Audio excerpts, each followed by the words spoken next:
Hello and welcome to the NVR Podcast, Series 2, Episode 18. I'm Rachael Aylmer. And I'm Peter Jakob. And today we're talking about, is it her or is it the autism? ? So Peter, this was our preamble of deciding what topic we were going to bring up today and how we came to this topic. Well, I think we've both come across questions relating to diagnoses, but also under what circumstance parents are entitled to resist. Many, many times, and you and I both just briefly spoke about the way it came up in recent supervision sessions as well. Mm. And I'm thinking of the many queries we get from various professionals who sort of say, well, can you do, quote unquote, NVR with autism? Can you do NVR with ADHD? Can you do NVR with OCD? Can you do NVR with this, that, or the other? Mm. And I guess what strikes me is the confusion that professionals and parents often experience. And of course, the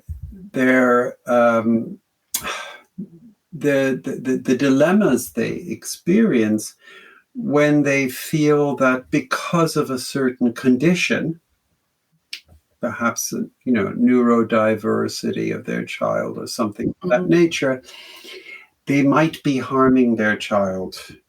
They act in the ways that we support them to act in NVR.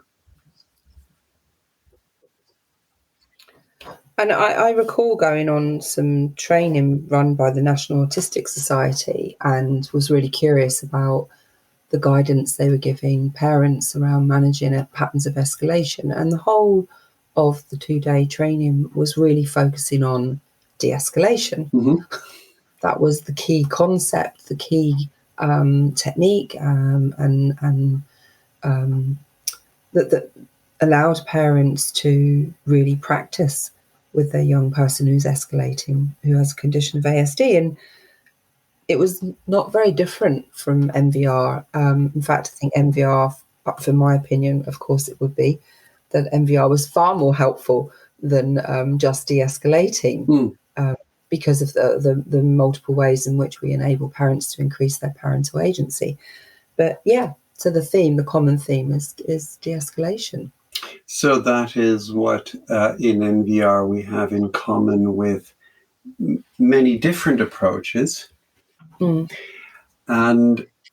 you also mentioned that approaches that focus almost entirely on de-escalation fall short of helping parents to develop greater agency.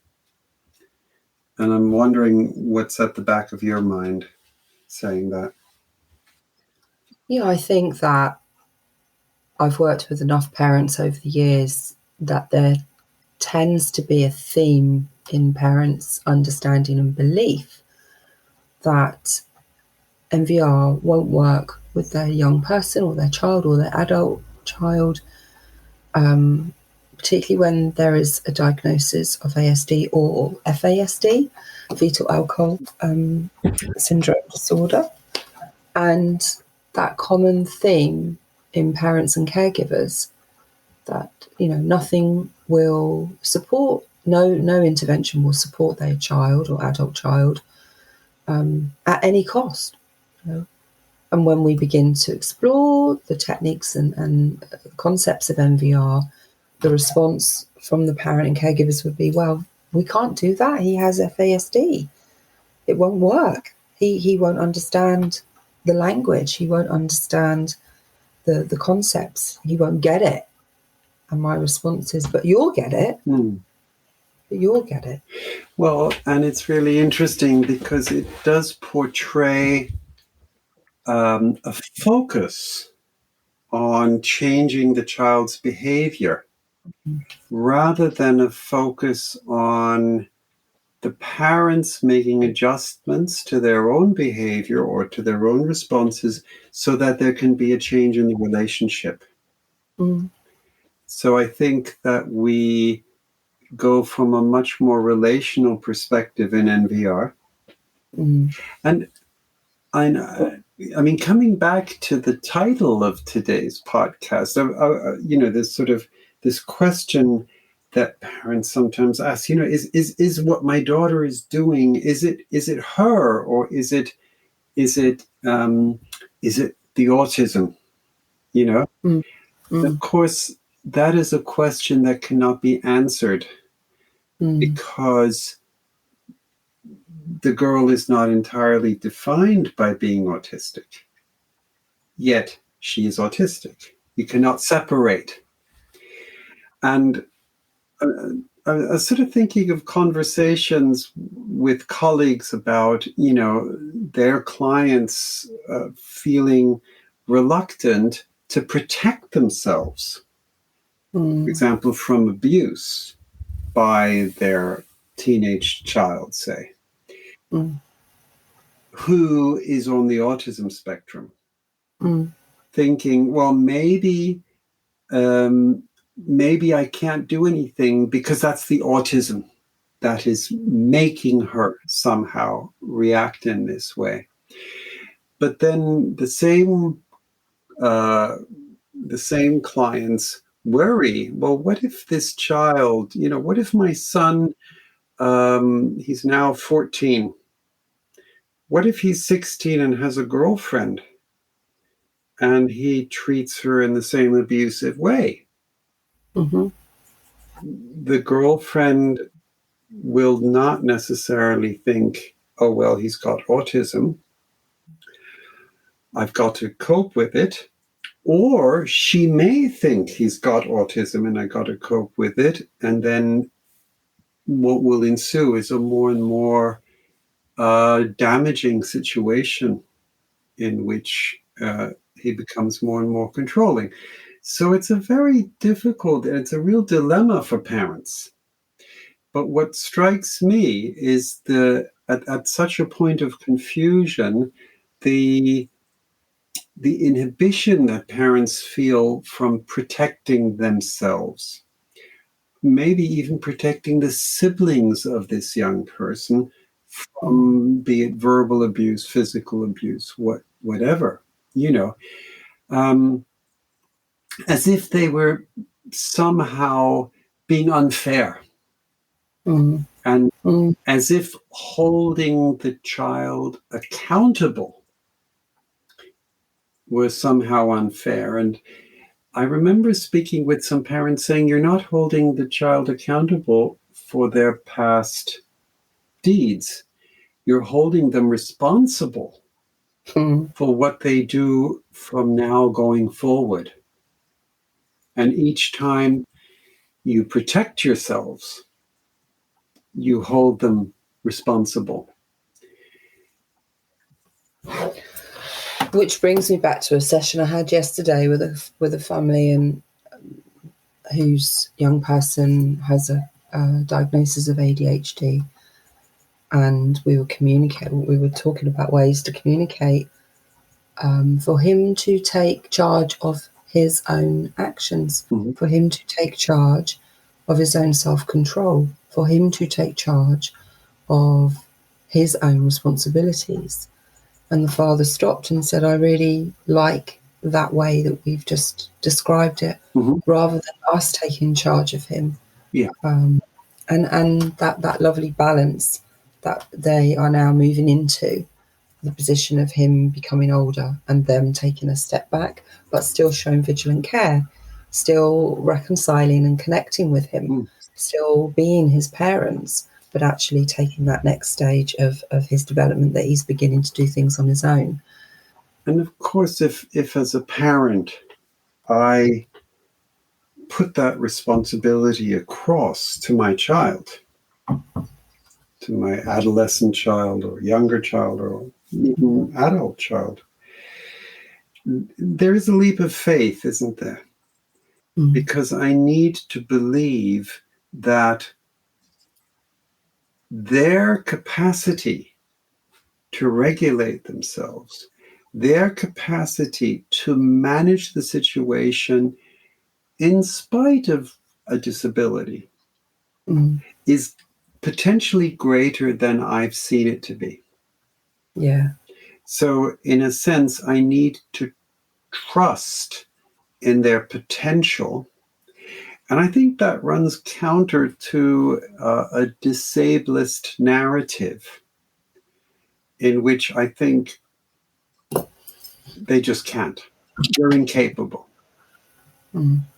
Yet, if you think that disablest narrative to its end, in all its consequences, it gets really scary. Because if they're not capable, and if it's always up to the parent to regulate the child, then what does that say for the child's own future? I remember. Oh, sorry, Pete. I thought you'd finished. No, tell me what you remember.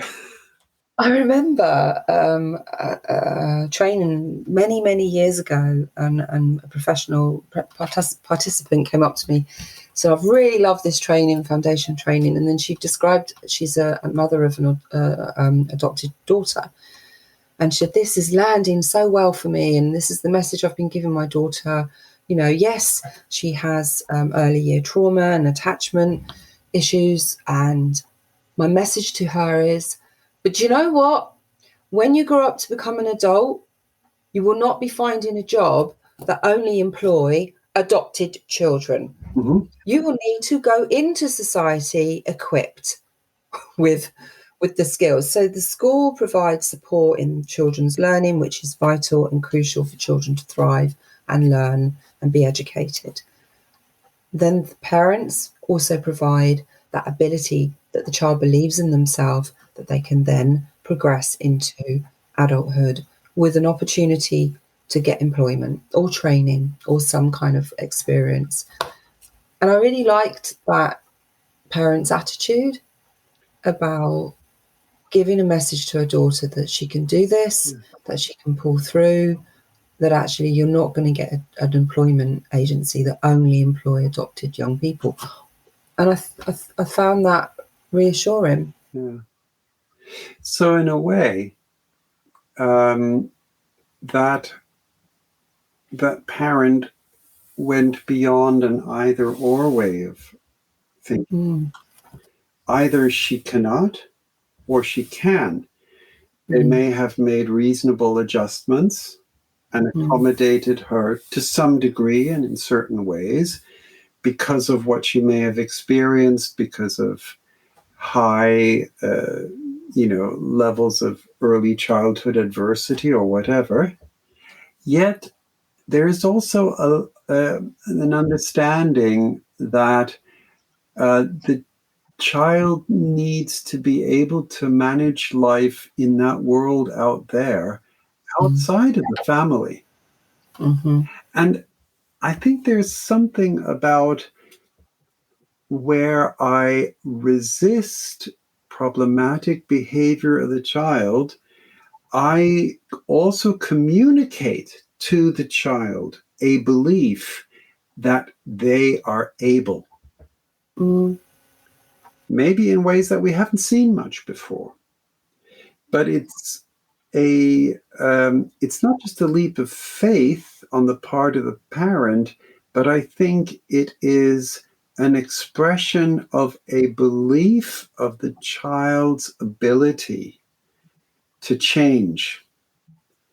And it strikes me as particularly important in the light of, for example, growth mindset theory, a whole area of research that has shown that people's traits can change more, or growth in regard to a specific trait is greater when the person believes that they can change, and when others around the person believe that they can change and communicate it both explicitly and implicitly to the person. Communicate it in what they do and how they act and what their body language says and what expectations they express. And in a sense, I think that goes beyond the either or, beyond the she can do it, she can't do it. And it goes into, let's see what else she can do. And do you know, I remember, because you mentioned the National Autistic Society, and I remember a conference I went to at the National Autistic Society many years ago. And the main keynote speaker was an autistic woman who stopped speaking when she was about 2, and then started speaking again when she was about 4 or 5. And then she said, and now my parents can no longer shut me up. And she described her interaction with her mother. And she described the way she would say to her mother, I can't do that. And her mother would say, yes, I know. You can't do that yet. Yet. And now let's do this. So, and she didn't say as much, but what transpired was that expectation of this woman's mother is what spurred her on. Yes. Coping and enabling you to dig deep, as a person, in spite of your diagnosis, as an adult young person, that you have the strength and the ability to achieve, and you can do it. I think the fixed narrative for some families, and it's coming from a place of love and wanting to protect their child, but that, I've heard it in some of the clients I've worked with, we couldn't give a message of concern to our son because he just wouldn't understand that. Well, and I'm thinking of the example, parents and siblings are so often captive in the car, right? I'm thinking of the parents who want to drive their son to football because they feel that's the only thing he has. So there is a desperation on the part of the parents to enable him to go to football in spite of what he does, And then so they're sitting in the car and he's abusive and they take it. And because they want the best for their child. Yeah. Yet, I'm thinking if they do not tolerate that and protect themselves and protect the siblings from the, let's say, verbal abuse or the punch in the arm or whatever it may be, by, for example, driving over to the side of the road and stopping the car for a while, and then maybe going back into the car and continuing the journey, unless the abuse continues. If they don't do that, I think they fail inadvertently to support their child, to develop those self-management abilities that the child needs in order to survive in the world. Like you said, that parent who said to her daughter, you won't get a job that's for adopted people only. And, that to me is so central to think my protection of myself, my protection of my other children, my resistance against the abusive behavior are also forms of supporting this child. By communicating my belief that he can do it, can do it, or they can do it, through a strong expectation, and then finding out what they can actually do, discovering what they can do when they are engaged by that expectation. And motivated by that expectation. Yeah. That key part of the relationship between the caregiver and the child is that, we have a role as parents to motivate our kids to take risks, to take challenges, to pursue thoughts and ideas and dreams and ambitions. Yeah. In spite of conditions that they might have. And I guess it brings me back to a conference that I was at, and I was standing next to Chaim Omer, and someone asked Chaim, "Can you do NVR with autism?"